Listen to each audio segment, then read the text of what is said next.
आज हम बात करने वाले हैं भारत की दो सच्ची और सच कहूं तो काफी दहला देने वाली भूतिया कहानियों के बारे में।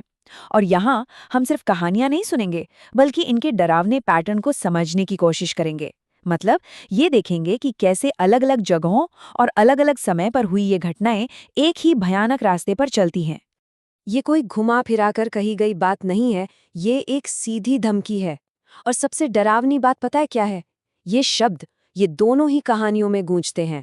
एक तरह से ये हमें उस खौफ के लिए तैयार करते हैं जो बस आने ही वाला है। अक्सर ऐसा होता है ना, कि हर डरावनी कहानी की शुरुआत एक गलत फैसले से होती है।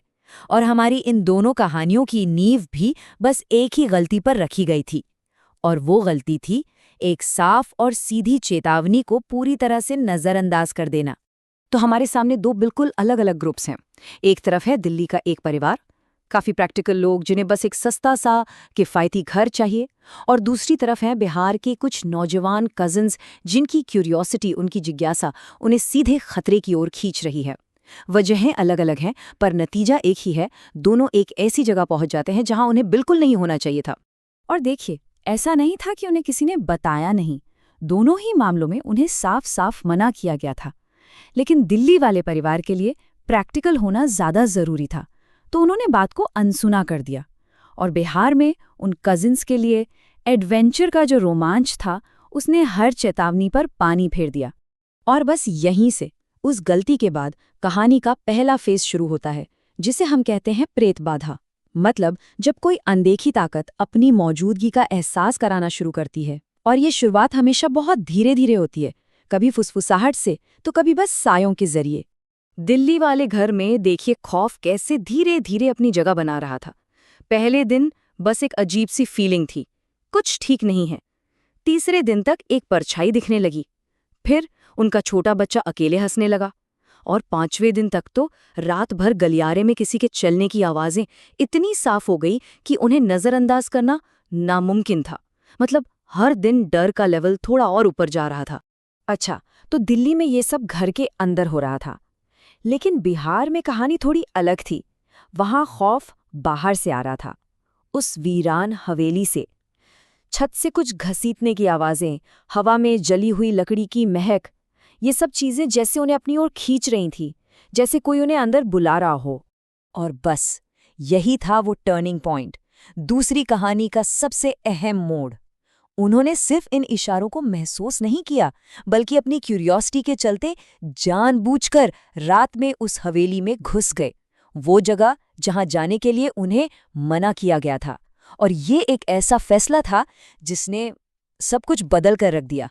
तो अब तक जो हो रहा था वो डरावना था, बेचैन करने वाला था। लेकिन अब कहानी उस मोड़ पर पहुंचती है जहां ये चीजें सिर्फ महसूस नहीं होती, बल्कि फिजिकली खतरनाक हो जाती हैं। मतलब हिंसक। अब फुसफुसाहट का दौर खत्म और चीखों का दौर शुरू होने वाला था। और यहाँ जरा पैटर्न देखिए, कितना मिलता जुलता है।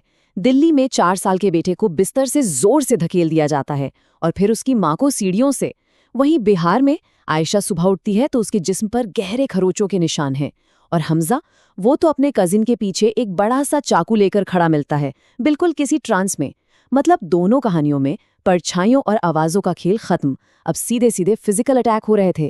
खतरा अब सिर्फ एक एहसास नहीं, बल्कि हकीकत बन चुका था। खासकर बिहार वाली कहानी में हमजा का केस तो बहुत तेजी से बिगड़ने लगता है।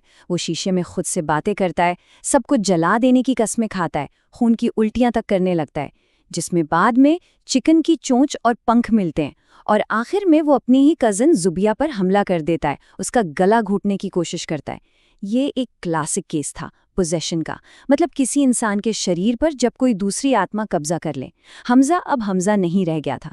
और उधर दिल्ली की कहानी भी अपने क्लाइमैक्स पर पहुंच जाती है। पिता रमेश का सामना होता है एक भयानक हवा में तैरती हुई लड़की से। सोचिए जरा, अब ये कोई परछाई या आवाज नहीं थी, ये साक्षात एक प्रेत था। और वो सीधे सीधे पूरे परिवार को जान से मरने की धमकी दे रही थी। लेकिन सवाल ये उठता है कि ये सब हो क्यों रहा था? इतनी हिंसा, इतना गुस्सा, इसकी वजह क्या थी? अक्सर होता ये है कि हर प्रेत बाधा के पीछे कोई न कोई दर्दनाक कहानी छिपी होती है। तो चलिए अब जानते हैं कि इन आत्माओं के इतने गुस्से का असली कारण क्या था। ये टेबल एक तरह से दोनों कहानियों का पूरा सार बता देती है। दिल्ली में जो आत्मा थी वो मकान मालिक की बेटी की थी। उसके घरवाले उसकी शादी के खिलाफ थे तो उसने आत्महत्या कर ली। तो उसका गुस्सा टेरिटोरियल है, मतलब वो उस घर में, उस जगह पर किसी को नहीं रहने देना चाहती। लेकिन बिहार में मामला अलग है। वहां गेलू और उसके परिवार की आत्माएं हैं जिन्हें किसी ने परेशान करने के लिए आग लगाकर मार दिया था। तो उनका मकसद सिर्फ और सिर्फ बदला लेना है, और वो भी हर किसी से। तो दिल्ली की कहानी, जैसा हमने देखा, एक पर्सनल ट्रेजेडी से जुड़ी है, एक अधूरी प्रेम कहानी और अपने ही पेरेंट्स के एक फैसले के खिलाफ इतना गुस्सा कि वो मौत के बाद भी एक भयानक एनर्जी बनकर उसी जगह पर कैद हो गया। और बिहार की कहानी तो क्रूरता और बदले की भावना से लबालब भरी है। सोचिए, गेलू नाम का लड़का जिसे जिंदगी भर लोग परेशान करते थे, उसकी और उसके पूरे परिवार की मौत एक मजाक की वजह से हो गई, एक पटाखे वाले प्रैंक की वजह से। तो जाहिर है अब उनकी आत्माएं किसी को भी बख्शने के मूड में बिल्कुल नहीं है। तो आखिर में हुआ क्या? क्या ये दोनों ग्रुप्स इस खौफ से बच पाए? चलिए अब देखते हैं कि इन दोनों कहानियों का अंजाम एक दूसरे से कितना ज्यादा अलग था। और यहीं पर एक बहुत बड़ा और बहुत जरूरी फर्क सामने आता है। दिल्ली वाला परिवार जैसे ही उस घर से भागा, सब ठीक हो गया, क्योंकि वहां जो प्रेत बाधा थी वो उस जगह से जुड़ी थी। जगह छोड़ी और वो बच गए। लेकिन बिहार में आत्माएं लोगों से जुड़ गई थीं। और जब ऐसा होता है तो आपको जरूरत पड़ती है एग्जॉर्सिज्म की, जिसे हम झाड़ फूंक भी कहते हैं। उन्हें 2 हिंसक एग्जॉर्सिज्म से गुजरना भी पड़ा। पर सवाल ये था कि क्या वो काफी था? और बाद में ये भी पता चला कि मामला और भी कॉम्प्लिकेटेड था। असल में 2 कजिन्स हमजा और एहतशाम पर कब्जा हुआ था, और कब्जा करने वाली भी एक आत्मा नहीं बल्कि 2 थीं, गेलू और उसके पिता की। मतलब मल्टीपल पोजेशन। और इसका मतलब यही है कि बिहार वाले परिवार के लिए ये खौफ अब तक खत्म नहीं हुआ है।